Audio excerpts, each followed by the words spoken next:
Good evening and thank you for joining us. Our CMP are looking into a startling discovery in Vermilion from early yesterday morning. A deceased male was found outside an establishment at 49th Avenue and 50th Street.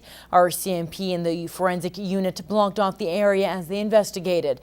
No further information is being released at this time, as police say it is yet to confirm whether or not the death is suspicious in nature. An autopsy is scheduled for this week. 2 men from the Moosomin First Nation are dead, and a 19-year-old woman is facing charges after a fatal rollover at the First Nation Reserve Saturday. Our CMP responded to the crash near Cochin a little after 4 p.m., where they say the driver of a 4-door sedan lost control going west and rolled the car into the Lehman Canal. The 40-year-old and 28-year-old passengers were pronounced dead on scene. The 19-year-old female driver is facing charges, including 2 counts of impaired driving causing death and 1 count of failing to comply with the probation order. The investigation continues. Police say no names are being released at this time. Well, November is Family Violence Prevention Month. The Lloydminster Interval Home announced their Red Silhouette campaign at City Hall today, a new initiative aimed at raising awareness on domestic violence. Jeremy Thompson reports. Family violence is a pervasive and dangerous social problem that affects all of us, whether we actually know it or not. Angela Rooks-Trodzik says unhealthy relationships that lead to violence normally start with people falling in love quickly. This can then lead into what she calls the cycle of violence, which starts with a violent episode. Regardless of whether it's actually a physical assault or an emotional or mental assault, it's an episode. And then what happens after that is what we call the honeymoon stage, and that's where the apologies come. The Red Silhouette Project is designed to bring awareness to how common and devastating family violence is. Each one of these silhouettes tells the story of someone who's been affected by family violence. Throughout the month of November, you'll be able to read their stories at various places around the city.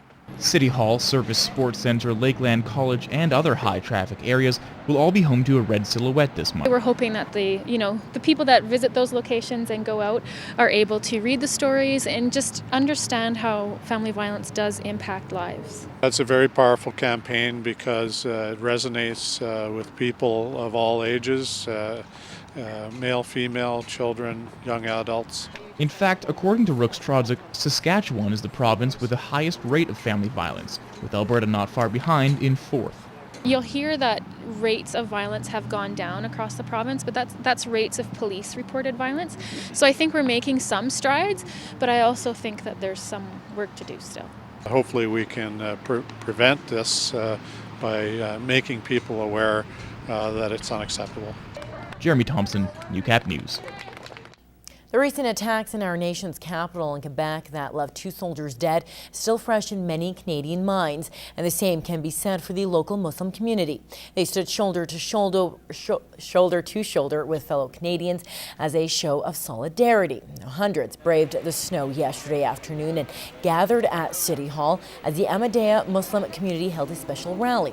Local Muslim leaders say the event is to condemn those that commit terrorist acts in the name of the religion and remind Canadians what Islam stands for.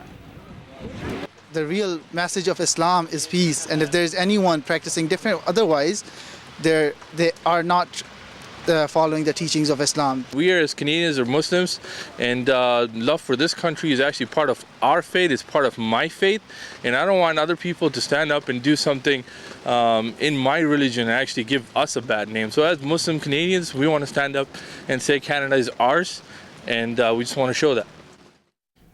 Now, the Ahmadiyya Muslim community organized similar rallies in cities across Canada. Well, another spot to grab your gas in the border city officially opened today. The more than $3 million co-op car lock project on the east end of town had been under construction for 6 months. Including the more than 20 pumps, the car lock is also offering diesel exhaust fluid. That's something that's becoming more popular at gas stations. Certainly an additive that's required in a lot of the new diesel trucks, tractors, etc. And it's an opportunity for us to add it right at the pumps rather than have people carrying around in jugs, etc. With more than 16,000 members in the area, they are expanding again with a new facility slated to open next year.